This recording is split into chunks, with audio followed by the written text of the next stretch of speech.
Hello once again. Welcome to the training videos for Greencastle Christian Church Grow Groups. For this video, I want to talk about something that is very serious.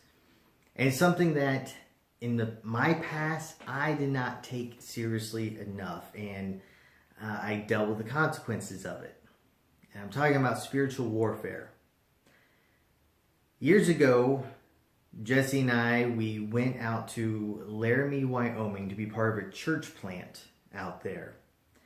I was the associate pastor, and I felt God's calling for a long time to go out to Colorado area to be part of a church plant out there to do something with college students, and I had this opportunity. It's Laramie, Wyoming, college town, great opportunity.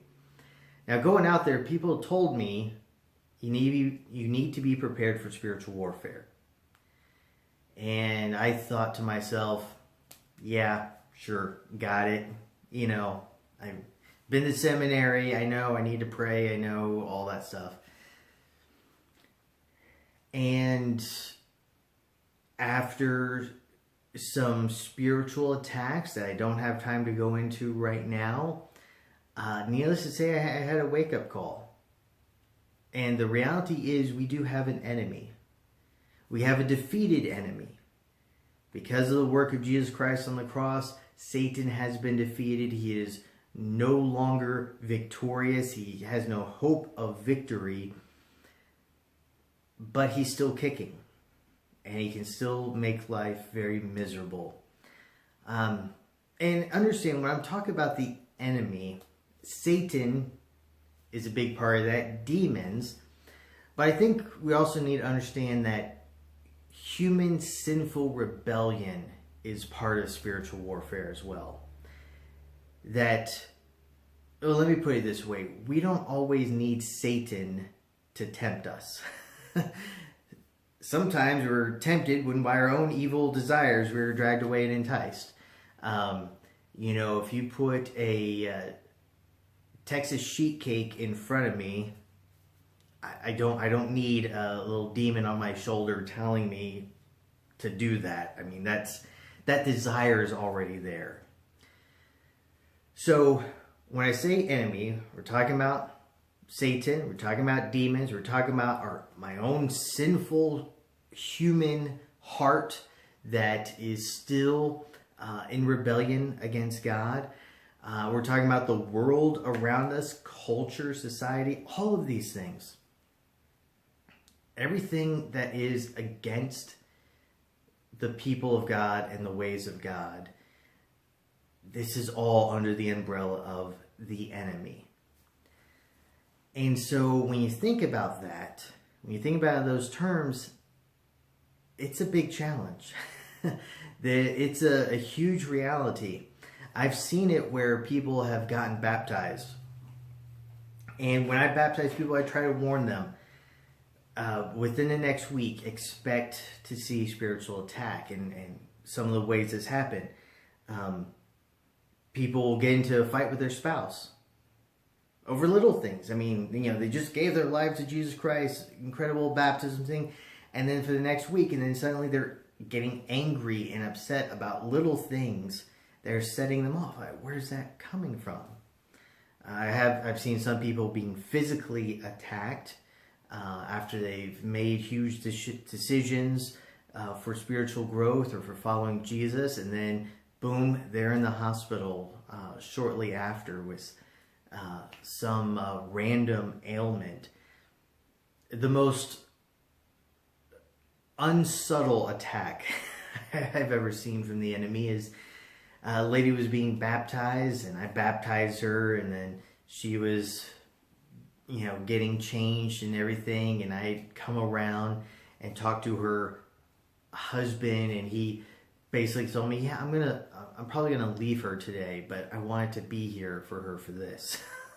It's like, yeah, that I can see why that would potentially derail somebody's newfound faith in Christ. All of this to say, be aware. Your enemy, the devil, is like a roaring lion seeking whom he can devour. And when you take a step of helping other people in their relationship with Jesus Christ, even if it's simply I'm just opening my home and serving snacks and reading some questions, don't be surprised if you come under attack. Now, if we are aware, then we know how to fight. We know to fight. Okay? And the solution is not that difficult.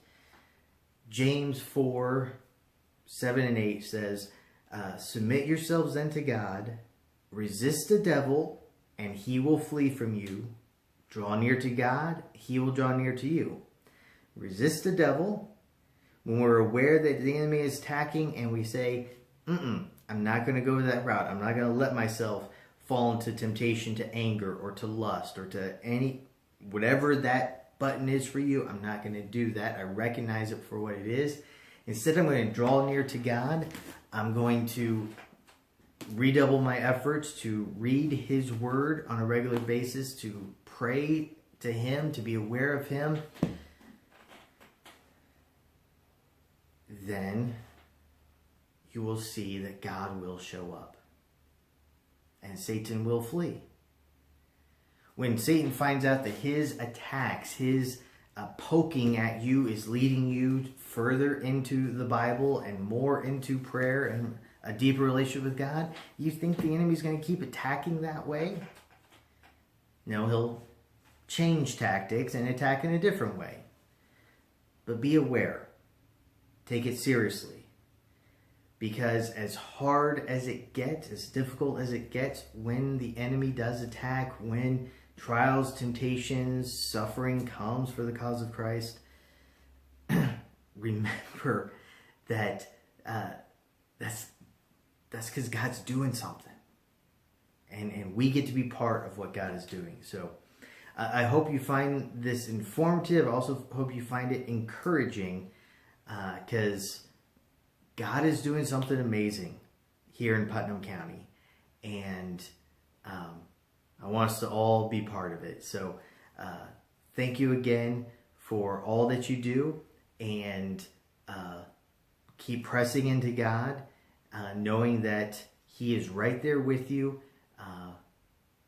Every time your group meets where 2 or more are gathered, he is there with you in your presence.